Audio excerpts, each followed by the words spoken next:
हजुर, यहाँहरू सम्पूर्णलाई हार्दिक नमस्कार गर्न चाहन्छु। कोभिड-19 को यो भयावह स्थिति सँगसँगै देशमा भएको राजनीतिक परिवेश, राजनीतिक परिवर्तनले गर्दाखेरि अथवा भनौँ सत्ता परिवर्तन र सरकार परिवर्तनको खेलले हामी सम्पूर्ण नेपाली दाजुभाइ दिदीबहिनीहरू आज बाध्य छौँ कि आज हामीले हाम्रा नेताहरूबाट जनताको जनधनको सुरक्षा भन्दा पनि बढी आफ्नो सत्ता र आफ्नो स्वार्थमा लागिपरेको यो अवस्था छ। यद्यपि देशले राजनैतिक सङ्कटताबाट मुक्त पाएको छ र फेरि पनि सम्माननीय केपी ओली पुनः प्रधानमन्त्रीमा नियुक्ति हुनुभएको छ। अहिलेको यो परिवेश र यो राजनैतिक अवस्था यी धेरै कुराबाट एउटा प्रसङ्ग यहाँहरूलाई बाँड्न चाहन्छु, जुन प्रसङ्गले सम्पूर्ण राजनैतिक परिवेशको यो अवस्थालाई पक्कै पनि यथार्थ रूपमा चित्रण गर्नेछ। एकचोटि एउटा प्रसङ्ग बाँड्दै यहाँहरूको बिचमा म केही समय रहन चाहन्छु कि एकचोटि एउटा मुसा दौडिँदै दौडिँदै तपस्या गरिरहेको एकजना साधु कहाँ पुग्छ र जब दौडिँदै र चिच्याउँदै साधुको नजिक पुग्छ र भन्न थाल्छ, मलाई बचाउनुहोस्, मलाई बचाउनुहोस्। त्यसपछि साधुले त्यो मुसातर्फ हेरेर भन्नुहुन्छ, के भयो तिमीलाई? किन तिमी आत्तिरहेका छौ, चिच्याइरहेका छौ, के भयो? अब मुसाले चिच्याउँदै भन्छ, डराउँदै भन्छ, मलाई बिरालोले लखेट्दैछ। बिरालोबाट जोगाउनको लागि अथवा बिरालोबाट बच्नको लागि हजुरले मलाई केही उपाय सिकाइदिनु पर्यो, अथवा सम्भव हुन्छ त मलाई बिरालो नै बनाइदिनु पर्यो कि तपाईँले मात्रै मेरो प्राण जोगाउन सक्नुहुन्छ। जब यसरी अनुरोध गर्न थाल्यो त्यस पछाडि ती साधुले त्यो मुसालाई तथास्तु भन्दै बिरालो नै बनाइदिनु भयो। जब बिरालो बन्यो र त्यो बिरालो त्यहाँबाट हिँड्यो, त्यसको केही दिन पछाडि फेरि त्यो बिरालो बडो आत्तिँदै चिच्याउँदै म्याउ म्याउ गर्दै दौडिँदै फेरि साधुको नजिक आएर फेरि बिन्ती गर्दै भन्न थाल्छ, साधु यो पटक पनि मलाई तपाईँले बचाउनु पर्यो कि मलाई कुकुरले लखेट्दैछ र यो अवस्थामा कुकुरबाट बच्नको लागि मलाई कुकुर नै बनाइदिनुहोस् ताकि म बाँच्न सकौँ। फेरि पनि दया लाग्यो र साधुले फेरि पनि तथास्तु भन्दै उहाँलाई कुकुर नै बनाइदिनु भयो र त्यो कुकुर पनि त्यहाँबाट फेरि निस्क्यो। करिब एक हप्ता के बित्न लागेको थियो। एक दिन साँझ पख त्यो कुकुर कुइयाँ कुइयाँ गर्दै बडो आत्तिँदै टाङमुनि पुच्छर राखेर स्यास्या र फ्याँ गर्दै साधुको नजिकै आएर भन्न थाल्छ, साधु मेरो विनम्र अनुरोध, यो अन्तिम पटक पनि हजुरले मलाई बचाइदिनु पर्यो। अहिलेसम्म हजुरले नै मलाई बचाउनु भएको छ। यो अन्तिम पटक फेरि हजुरलाई अनुरोध गर्न चाहन्छु, कृपया मलाई बचाइदिनुहोस्। अहिले मलाई एउटा बडो अजिङ्गरको बाघले, बडो भयानक बाघले मलाई लखेट्दैछ। यो अवस्थाबाट पनि मलाई हजुरले बचाइदिनु पर्यो। जब यसरी एकदमै अनुनय विनय गर्न थाल्यो त्यस पछाडि साधुलाई लाग्यो कि यो अवस्थाबाट यसलाई बचाइदिनु पर्यो भनेर उसले झनै डरलाग्दो बाघको सृष्टि अर्थात् सिर्जना गराइदिनु भयो र त्यो कुकुरलाई तथास्तु भन्दै एउटा बलियो र भयङ्कर बाघको रूपमा उसलाई परिवर्तन गराइदिनु भयो। जब साधुले त्यो बाघको रूपमा त्यो कुकुरलाई परिणत गराइदिनु भयो त्यस पछाडि त्यो बडो भयङ्करको बाघ त साधुलाई पुरा आँखाले घुरेर हेर्छ, त्यहाँबाट जाँदै जाँदैन। त्यस पछाडि साधुले भन्नुहुन्छ, होइन तँलाई के भयो? त जाँदैनस् त यहाँबाट, के भइरहेको छ तँलाई? मबाट के चाहन्छस्? जब यसरी भन्नु मात्रै के भएको थियो त्यो बाघलाई, बाघ बडो डरलाग्दो आवाजसहित मुख बाउँदै गज्रिँदै भन्न थाल्छ, अब तँलाई नै म मेरो आहारा बनाउँछु। तँ अब मेरो शिकार भइस्, किनकि म अब बाघ हुँ। अब मलाई कसैको सहारा जरुरी पर्दैन र म अब कसैको मद्दत मैले लिनु पनि जरुरी छैन। यसर्थ म अब तँलाई नै सिद्ध्याउँदैछु। साधुले तुरुन्तै सोचिहाले कि यो मूर्ख, यो हिंस्रक बाघ यसले जे पनि गर्न सक्छ। यसलाई मैले नै मुसाबाट बाघ बनाएको हुँ। यसलाई मैले मुसाबाट बाघ बनाउन सक्छु भने म किन डराउने?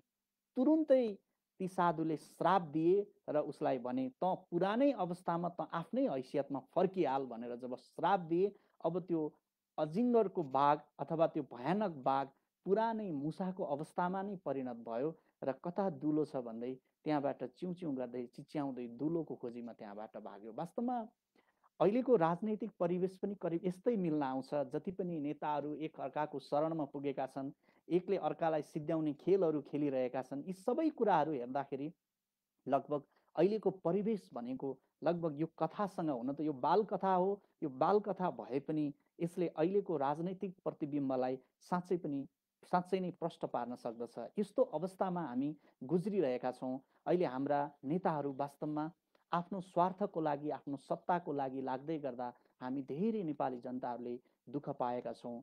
अर्थात् आफ्नो ज्यान जोगाउनको लागि यो कोभिडको महामारीमा न त हामीले राम्रो स्वास्थ्य सेवा पाएका छौँ, पैसा तिरेर पनि उपचार गर्छु भन्दा पैसा तिरेर पनि उपचार गर्न नपाउने स्थिति सिर्जना भएको छ। कैयौँ व्यक्तिहरूले अकालमै अल्प आयुमै आफ्नो ज्यान गुमाउनु भएको छ। कोभिडको यो सङ्क्रमणबाट धेरै व्यक्तिहरू हस्पिटलाइज हुनुभएको छ, कतिपय व्यक्तिहरू त होम आइसोलेसनमा बस्नुभएको छ। तर पनि देशका नेताहरू अथवा हामीले जनप्रतिनिधि भनेर पठाइएका व्यक्तित्वहरू केही त्यस्ता प्रतिनिधि पात्र बाहेक अधिकांश व्यक्तिहरू आफ्नै स्वार्थको लागि पर्नु भएको छ।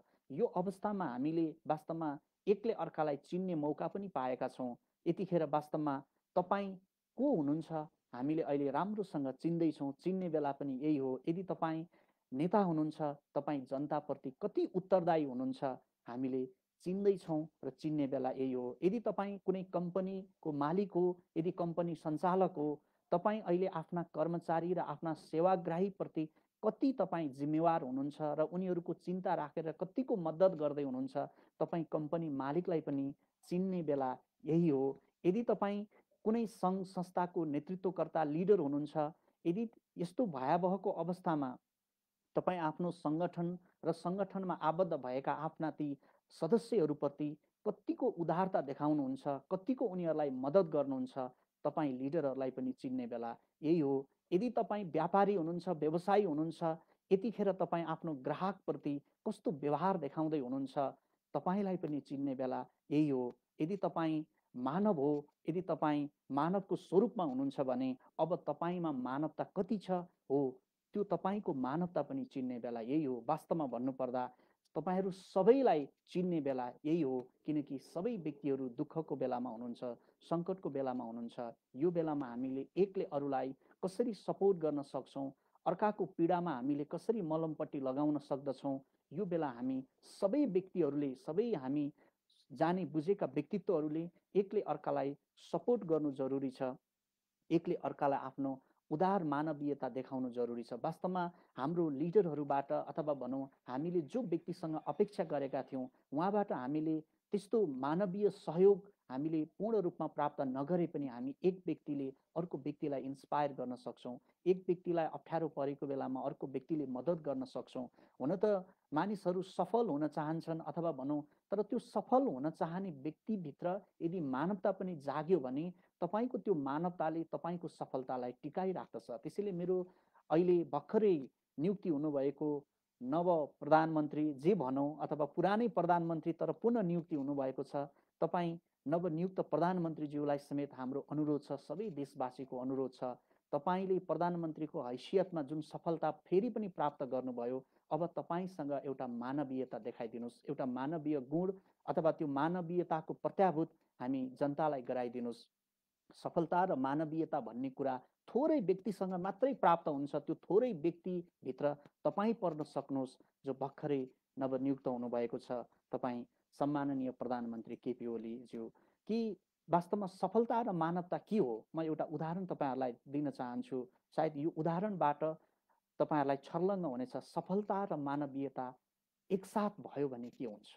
एक दिन एकजना घोडचढी अथवा घोडामा सवार व्यक्ति कतै जानको लागि आफ्नो घोडामा चढेर यात्रा गर्दै हुनुहुन्छ। जब ती घोडामा सवार घोडचढी कतै जाँदै हुनुहुन्थ्यो, लामो यात्रा तय गर्नुभएको थियो, निकै पर पुगिसके पछाडि उहाँ चढेको घोडा थाकेर स्याँ स्याँ हुँदै थियो। अब एउटा कुनै चौतारीमा त्यो घोडालाई टक्क रोकेर एकछिन थकाइ मार्नु पर्यो भनेर जब घोडाबाट ओर्लिने तयारीमा हुनुहुन्थ्यो, उहाँको आँखा अनायासै त्यो चौतारीको नजिकै, चौतारीको तलतिरपट्टि केही मानिसहरू बोलिरहेको, केही मानिसहरूले केही काम गर्दै गरेको जस्तो आवाज सुनियो।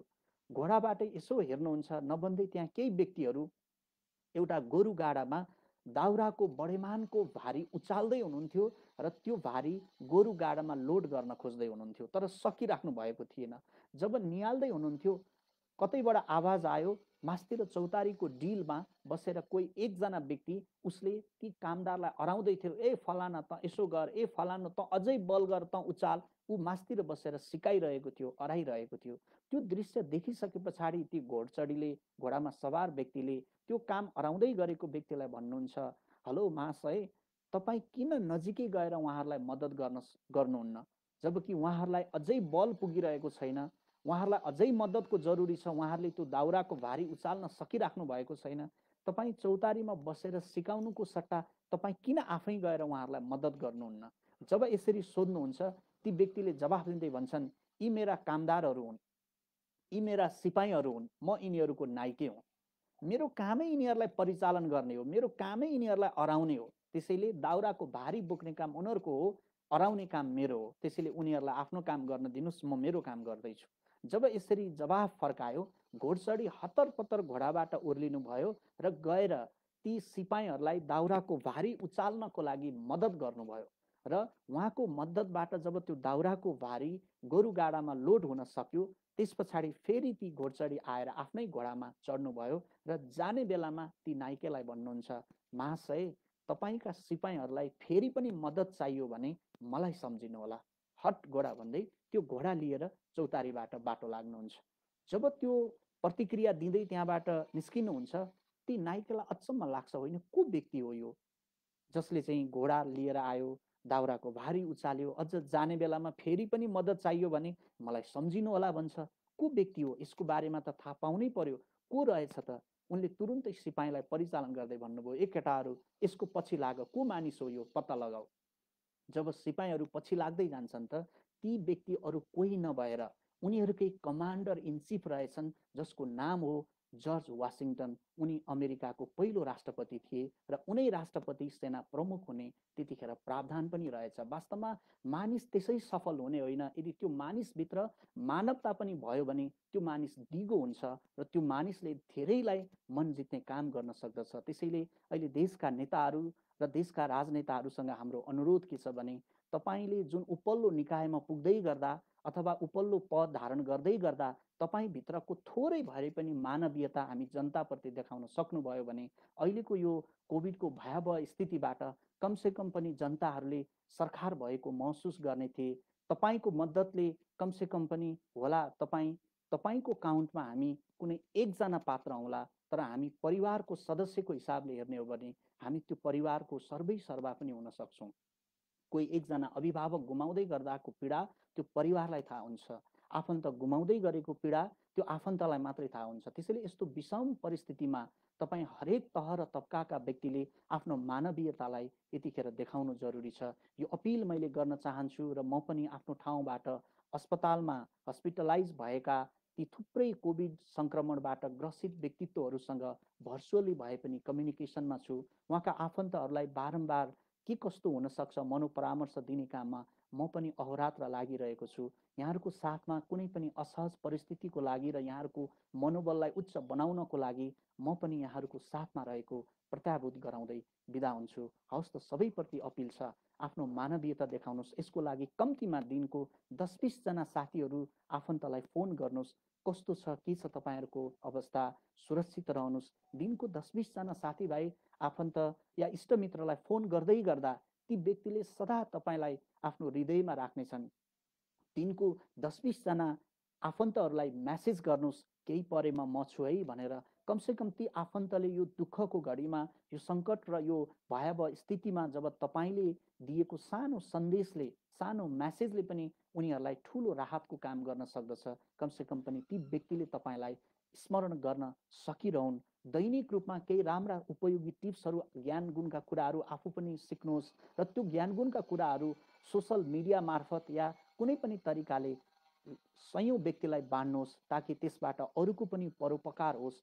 यस अर्थमा म भनिरहेको छु कि अरूको उपकार गर्नको लागि तपाईँ हामी यो अवस्थामा तल्लीन हुन सक्यौँ भने यो विषम परिस्थिति हामी सबै एकजुट भएर यो विषम परिस्थितिबाट हामी जोगिन सक्छौँ, अरूलाई जोगाउन सक्छौँ। आफू मात्रै बाँच्नु ठुलो कुरा होइन, हामीले अरूलाई बचाउन सक्नु वास्तवमै ठुलो कुरा हो।